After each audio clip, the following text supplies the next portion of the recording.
Hey there, I am D. If ever there was a war that is still very influential on today's media, it would have to be H.G. Wells' War of the Worlds. A book written in the year 1898 that was among the first, if not the very first, that suggested a war not between countries, but between planets.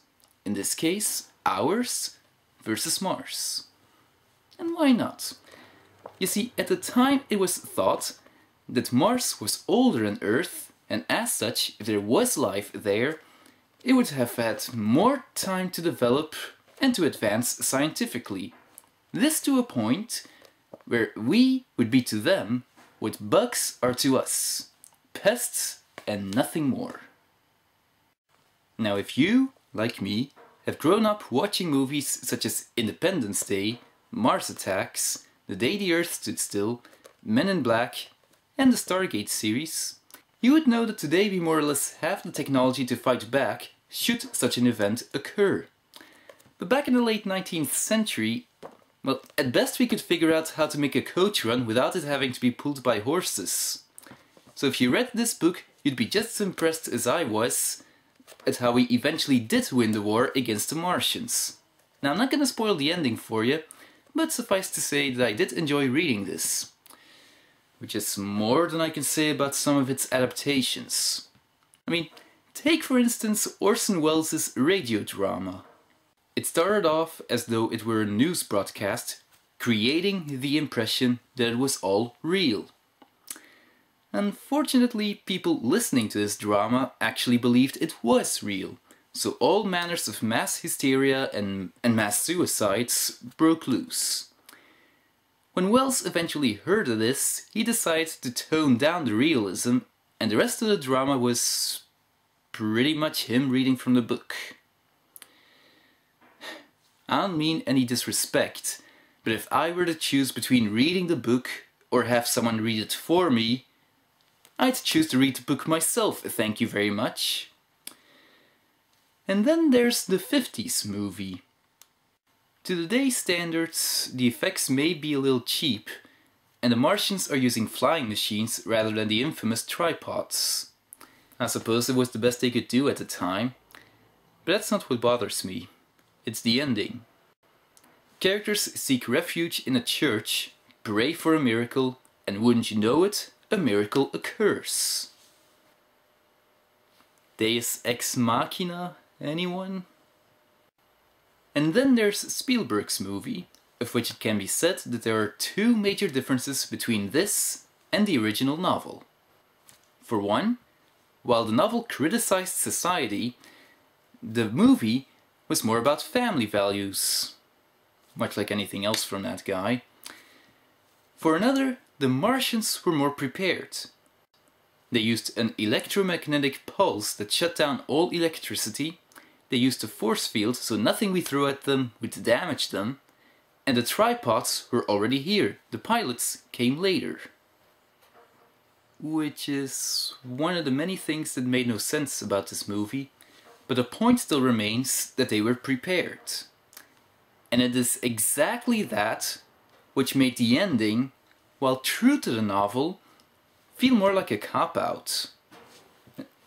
Even this guy was more creative than that.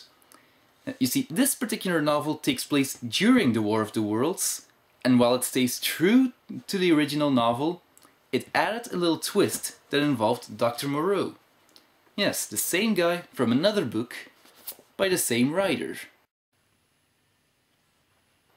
Clever, but unnecessary. Such a twist would have been much better if it were used in Spielberg's movie rather than this comic. In fact, this might have been much better off if it were more like Shaun of the Dead. A completely different story that just so happens to be taking place during an end-of-the-world scenario. So yeah, most adaptations have been quite disappointing so far. So did this one adaptation that I've seen recently fare much better? Well, let's find out, shall we? Let's take a look at Jeff Wayne's musical version of War of the Worlds. Now, it should be noted that this was originally an audio record, telling the story from the book through music and singing. As such, this musical doesn't exactly look like what you expect. You actually see the orchestra performing, there's a movie projected on a big screen, and every now and then somebody pops up to sing.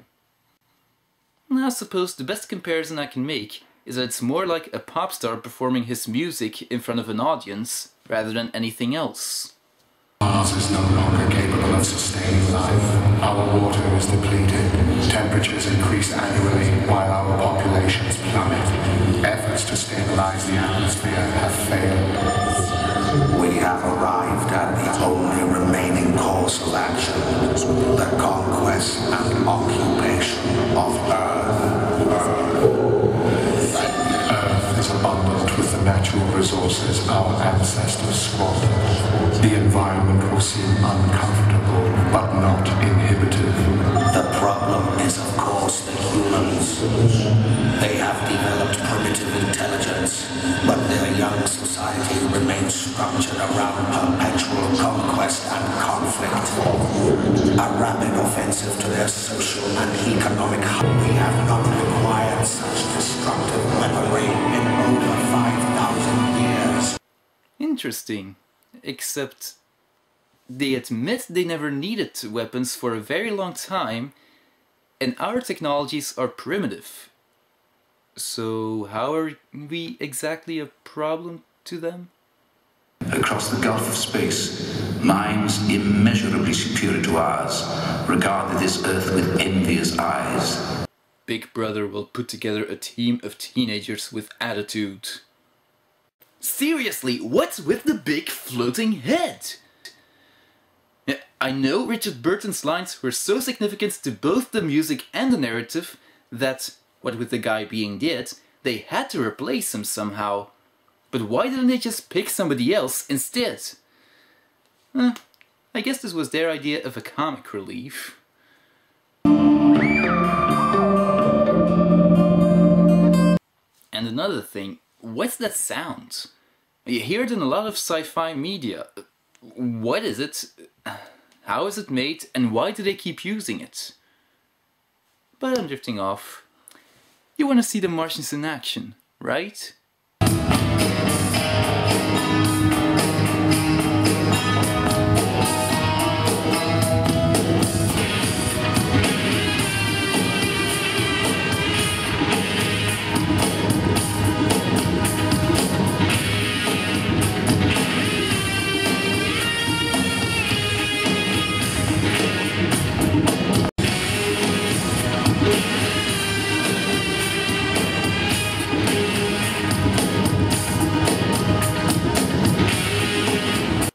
Wow, I never thought war could be so entertaining. Words never put in the same sentence before.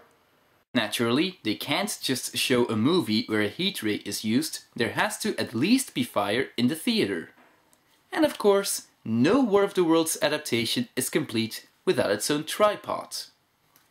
And that is the best tripod I've ever seen. I'm not even kidding this time. Even when I read the book, that is exactly what came to mind every time a tripod was mentioned. But of course, the tripods aren't the only things of significance. But the vegetation which gives Mars its red appearance had taken root on Earth. Oh really? Last time we saw Mars, it was a red desert. It didn't have any of that vegetation that supposedly gave Mars its color. A flying machine was mentioned in the novel, but never seen by the narrator. There was a moment in the book where the narrator's brother was on a boat, fleeing. Here it's the narrator's girlfriend, fiancée, wife. I don't remember him being very explicit about that. I don't remember a priest being mentioned in the book. Been a while since I read it. But I suppose it did try to criticize society. I mean, the things we do, the wars we fight, the religions we believe. They went well out of their way to stay true to the novel, I should think. Anyway, what about the music? Well, not much of a music critic, but I can say that it all started off very well. I mean, there's this very catchy main theme that you're hearing right now, followed by a nice sing-along.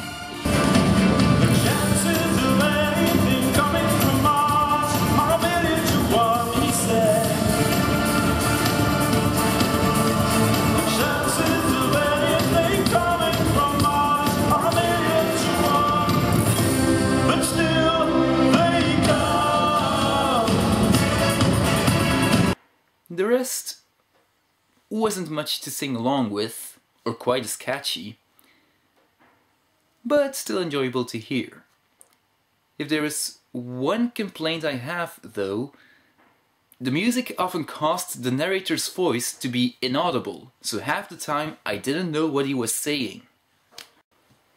The ending is pretty much the same as from the book, but thank goodness they didn't stop there. They added a scene that takes place today, suggesting that the Martians have returned. With a vengeance!